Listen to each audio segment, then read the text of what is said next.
thank you sir पोशुम जदाकर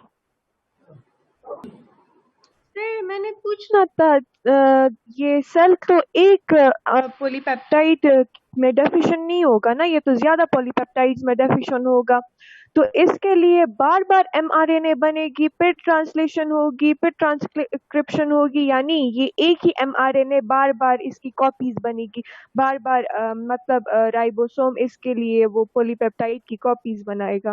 मैंने बताया था कि यूकैरियोटिक